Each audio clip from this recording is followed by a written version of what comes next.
नमस्कार फ्रेंड्स, आज हम लोकतंत्र का अध्ययन करेंगे। लोकतंत्र जिसे जनतंत्र और प्रजातंत्र भी कहते हैं। फ्रेंड्स, लोकतंत्र संपूर्ण विश्व में सबसे प्रचलित शासन प्रणाली है। वर्तमान में जितनी भी शासन प्रणाली है उनमें से लोकतंत्र को सबसे ज्यादा अच्छा शासन माना जाता है। फ्रेंड्स, लोकतंत्र को इंग्लिश में डेमोक्रेसी कहते हैं और डेमोक्रेसी शब्द ग्रीक यूनानी भाषा के दो शब्दों से मिलकर बना है। एक का नाम है डेमोस, दूसरा क्रेटिया। इस तरह से फ्रेंड्स, डेमोस का अर्थ होता है जनता और क्रेटिया का अर्थ होता है शासन। इस तरह से डेमोक्रेसी का अर्थ है जनता का शासन। तो फ्रेंड्स, लोकतंत्र का हमें अध्ययन करना है। इसे जनतंत्र और प्रजातंत्र भी कहते हैं। जनतंत्र क्यों कहते हैं? क्योंकि यह जनता के द्वारा बनाई गई शासन प्रणाली है। यह जनता के द्वारा शासन प्रणाली है जिसमें जनता अपने शासकों का निर्वाचन करती है। इसमें अप्रत्यक्ष रूप से अथवा प्रत्यक्ष रूप से जनता स्वयं शासन करती है।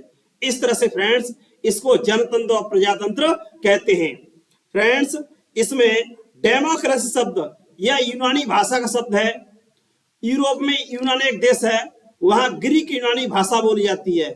उस ग्रीक यूनानी भाषा से डेमोक्रेसी शब्द लिया गया है, जिसमें से डेमोस का अर्थ होता है जनता और क्रेटिया का अर्थ होता है शासन। इस तरह से डेमोक्रेसी का अर्थ होता है जनता का शासन, अर्थात लोगों का शासन। वास्तव में लोकतंत्र एक ऐसी शासन प्रणाली है जिसमें लोगों के द्वारा अपने रिप्रेजेंटेटिव इलेक्टेड किए जाते हैं और उनके द्वारा शासन किया जाता है। इस तरह से लोकतंत्र वस्तुतः जनता का ही शासन है।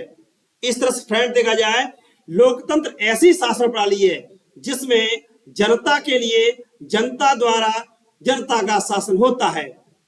इस तरह से फ्रेंड्स, लोकतंत्र ऐसी शासन प्रणाली है जिसमें जनता के लिए जनता का शासन होता है। तो इसमें जनता द्वारा ही जनता के लिए शासन का गठन किया जाता है। इस तरह से इसमें डायरेक्ट अथवा इनडायरेक्ट जनता ही शासन करती है। इसलिए वर्तमान में डेमोक्रेसी को सबसे बेस्ट रूलिंग सिस्टम माना जाता है। फ्रेंड्स, वर्तमान में विशाल राष्ट्र राज्य हैं। जैसे भारत देखा जाए, भारत विशाल राष्ट्र राज्य है। यूएसए विशाल राष्ट्र राज्य है। कनाडा, ऑस्ट्रेलिया, चीन और भी यूरोप के देश हैं, ब्रिटेन, फ्रांस, जर्मनी, ये विशाल राष्ट्र राज्य हैं। इस समय में डायरेक्ट डेमोक्रेसी असंभव है, प्रत्यक्ष लोकतंत्र असंभव है, क्योंकि एक तो विशाल भूगोल है, वो अधिक जनसंख्या है।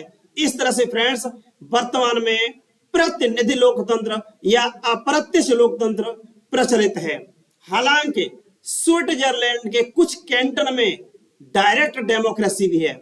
इस तरह से फ्रेंड्स, अधिक जनसंख्या होने के कारण वर्तमान में अप्रत्यक्ष लोकतंत्र पाया जाता है, क्योंकि प्रत्यक्ष लोकतंत्र प्रत्यक्ष शासन प्रणाली चलाना असंभव है। इस तरह से फ्रेंड्स, अब जनता के निर्वाचित प्रतिनिधियों द्वारा शासन किया जाता है। जैसे भारत में देखा जाए तो भारत में लोकसभा के 543 सदस्य निर्वाचित होते हैं और इनमें से बहुमत दल के सदस्य द्वारा, बहुमत दल के नेता द्वारा मंत्री परिषद का गठन किया जाता है। इस तरह से अप्रत्यक्ष शासन प्रणाली स्थापित की गई है। इस तरह देखा जाए फ्रेंड्स, लोकतंत्र प्रमुख विचार भी है। जैसे भिन्न भिन्न विचारक अपने विचार देते हैं। लोकतंत्र क्या है? तो फ्रेंड्स, डॉक्टर अंबेडकर के अनुसार देखा जाए तो लोकतंत्र क्या है? उनके अनुसार लोकतंत्र एक ऐसी शासन प्रणाली है जिसमें बिना रक्तपात, और लोकतंत्र क्या होता है फ्रेंड्स? सत्ता का हस्तांतरण होता है, ट्रांसफर ऑफ पावर, वह मतों के द्वारा निर्वाचित प्रतिनिधियों द्वारा किया जाता है। इस तरह से बिना रक्तपात के सत्ता का हस्तांतरण होता है और तीव्र सामाजिक और आर्थिक परिवर्तन किया जाता है। इस तरह से लोकतंत्र ऐसी शासन प्रणाली है जिसमें बिना रक्तपात के तीव्र सामाजिक और आर्थिक परिवर्तन हो जाता है। इसमें हिंसा की आवश्यकता नहीं पड़ती है। इसमें जो पब्लिक होती है, वोटर्स होते हैं, वह अपने मतों का प्रयोग करते हैं और जो सबसे ज्यादा मत प्राप्त कर लेता है, सबसे ज्यादा जनता के प्रतिनिधि निर्वाचित हो जाते हैं, उस दल का नेता मंत्री परिषद का गठन करता है। इस तरह से प्रधानमंत्री केंद्रीय स्तर बनते हैं और राज्यों में मुख्यमंत्री बनते हैं। इस तरह से फ्रेंड्स इसमें वोटिंग के द्वारा सत्ता का हस्तांतरण होता है। इस तरह से देखेंगे फ्रेंड्स सीले के अनुसार, तो सीले क्या कहते हैं फ्रेंड्स, सीले कहते हैं लोकतंत्र एक सरकार है, डेमोक्रेसी कैसी सरकार है जिसमें प्रत्येक की भागीदारी होती है। फ्रेंड्स लोकतंत्र में प्रत्येक व्यक्ति अपने विचार रखता है, शासन प्रणाली के चुनने अपने वोटों का प्रयोग करता है, इसलिए ये कहते हैं लोकतंत्र ऐसी शासन प्रणाली है जिसमें प्रत्येक की भागीदारी होती है। लेकिन फ्रेंड्स ये आंशिक बात सही है, क्योंकि 61वें संविधान संशोधन द्वारा हम पढ़ते हैं कि मतदान की आयु 18 वर्ष कर दी गई है। इस तरह से फ्रेंड्स केवल 18 वर्ष के जो वयस्क नागरिक होते हैं वही अपने वोटों का प्रयोग करते हैं और तब हमारे प्रतिनिधि निर्वाचित होते हैं और उन रिप्रेजेंटेटिव में से भी जिसके 50% से अधिक होते हैं वह बहुमत दल का नेता मंत्री परिषद का गठन करता है। इस तरह से वास्तव में देखा जाए तो ये बहुमत का शासन होता है। नेक्स्ट देखेंगे फ्रेंड्स लिंकन क्या कहते हैं। अब्राहम लिंकन या यूएसए के प्रेसिडेंट थे, तो ये क्या कहते हैं फ्रेंड्स, ये कहते हैं लोकतंत्र जनता द्वारा, लोकतंत्र क्या होता है पब्लिक, इसमें जो वोटर्स होते हैं वह मुख्य प्लेयर होते हैं, तो लोकतंत्र जनता द्वारा जनता के लिए जनता का शासन है। लोकतंत्र क्या है, जनता द्वारा जनता के लिए जनता का शासन, अर्थात इसमें जनता के द्वारा ही जनता द्वारा अपने प्रतिनिधि निर्वाचित होते हैं और वही प्रतिनिधि शासन करते हैं। इस तरह से वास्तव में यह जनता का ही शासन होता है। हालांकि अधिक जनसंख्या होने के कारण, विशाल राष्ट्र राज्य होने के कारण प्रत्यक्ष रूप से जनता अपना शासन नहीं कर सकती, इसलिए इनडायरेक्ट डेमोक्रेसी के द्वारा शासन प्रणाली लागू की जाती है। शासन प्रणाली बेहतर तरीके से चलाने के लिए अप्रत्यक्ष लोकतंत्र को अपनाया जाता है। इस तरह से फ्रेंड देखेंगे लोकतंत्र एक व्यापक संकल्पना है। लोकतंत्र क्या है, एक ब्रॉड कॉन्सेप्ट है।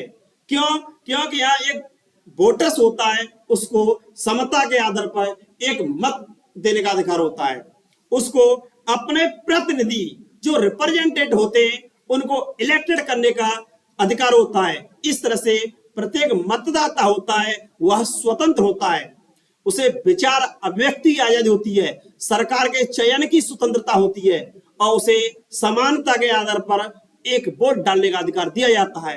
इसी तरह से इसमें फ्रेंड्स क्या होता है, बंधुता भी पाई जाती है। लोकतंत्र में विचारों की स्वतंत्रता होती है, भाईचारे की भी भावना अधिक होती है और इसमें न्याय पर आधारित शासन होता है। लोकतंत्र न्याय पर आधारित शासन इसलिए होता है क्योंकि यहाँ पर स्वतंत्र और निष्पक्ष न्याय प्रणाली होती है और इस न्याय प्रक्रिया के द्वारा कानून के हिसाब से न्याय निर्णय किया जाता है। इस तरह से लोकतंत्र की व्यापक संकल्पनाएं, इसमें लोगों के अधिकार और स्वतंत्रता, डेमोक्रेसी में राइट्स एंड लिबर्टी लोगों को दी जाती है। लोकतंत्र में जो भी नागरिक होते हैं उनको अधिकार प्रदान किए जाते हैं, उनको स्वतंत्रता प्रदान की जाती है। इस तरह से दूसरों के विचारों को और जीवन शैली को स्वीकार किया जाता है, क्योंकि प्रत्येक व्यक्ति की अपनी जीवन शैली होती है, अपने हिसाब से जीवन जीता है। जैसा कि हम अपने संविधान के आर्टिकल 21 पढ़ते हैं, right to liberty and personal life. इसमें क्या होता है, लाइफ एंड पर्सनल लिबर्टी दी जाती है, जीवन और व्यक्तिगत स्वतंत्रता दी जाती है। दरअसल लोकतंत्र में प्रत्येक व्यक्ति को अपने हिसाब से जीवन जीने का अधिकार होता है। इस तरह से लाइफ एंड पर्सनल लिबर्टी के तहत वह अपने अधिकारों का प्रयोग करता है, अपनी स्वतंत्रता का प्रयोग करता है। इस तरह से फ्रेंड देखा जाए तो इसमें विषमता और विशेषाधिकारों की समाप्ति होती है। लोकतंत्र प्रणाली होती है वहां किसी को अधिक अधिकार नहीं दिए जाते, किसी को विशेषाधिकार नहीं दिए जाते, प्रत्येक व्यक्ति होता है उसको समान अधिकार होते हैं। इस तरह से यहाँ विषमता नहीं होती, यहाँ विशेषाधिकार नहीं होते, यहाँ समानता की भावना होती है। यहाँ पर क्या होता है, एक व्यक्ति एक वोट और एक मूल्य का सिद्धांत बनाया जाता है। इस तरह से प्रत्येक व्यक्ति को समानता के आधार पर वोट डालने का अधिकार होता है और इसी के द्वारा सरकार का भी चयन किया जाता है। इस तरह से फ्रेंड्स लोकतंत्र प्रणाली में कोई आनुवंशिक पद नहीं होता। ये गणतंत्र प्रणाली है, यहाँ कोई हेरेडिटी पोस्ट नहीं होती। यहाँ जनता के प्रतिनिधि होते हैं, निर्वाचित होते हैं, वह शासन चलाते हैं। इस तरह से राजा अथवा रानी आनुवंशिक तौर पर सत्ता का हस्तांतरण नहीं करते। जैसे कि भारत में देखा जाए डेमोक्रेटिक रिपब्लिकन सिस्टम है, लोकतांत्रिक गणतंत्र प्रणाली है, यहाँ कोई आनुवंशिक पद नहीं होता है। इस तरह से फ्रेंड देखेंगे, इसमें सहमति पर आधारित उत्तरदायी सरकार कार्य करती है। यहाँ की जो सरकार होती है वह जनता की सहमति पर आधारित होती है और जनता के लिए कार्य करती है। यहाँ उत्तरदायित्व पाया जाता है, अर्थात सरकार मनमाने तरीके से कार्य नहीं कर सकती। इस तरह से देखा जाए फ्रेंड्स, अब तक ज्ञात शासन प्रणालियों में लोकतंत्र को एक्सीलेंट रूलिंग सिस्टम माना जाता है, सर्वश्रेष्ठ शासन प्रणाली माना जाता है। सबसे अच्छी शासन प्रणाली है वह लोकतंत्र है, जिसे जनतंत्र कहते हैं, प्रजातंत्र कहते हैं। और भारत और विश्व के अधिकांश राष्ट्रों में लोकतंत्र को स्वीकार किया गया है। इस तरह से फ्रेंड्स समझाने, लोकतंत्र ऐसी शासन प्रणाली है जिसमें जनता के प्रतिनिधि शासन चलाते हैं, जनता अपने वोटों के द्वारा सरकार का चयन करती है। बेहतर शासन प्रणाली चुनने में जनता को वोट देने का अधिकार दिया जाता है, नागरिकों को अधिकार और स्वतंत्रता प्रदान की जाती है, यहाँ कोई आनुवंशिक पद नहीं होता है। इस तरह से यह जनता का शासन होता है। इस तरह से फ्रेंड्स, ये वीडियो अच्छा लगा हो तो इसको लाइक, शेयर और कमेंट करें। धन्यवाद फ्रेंड्स।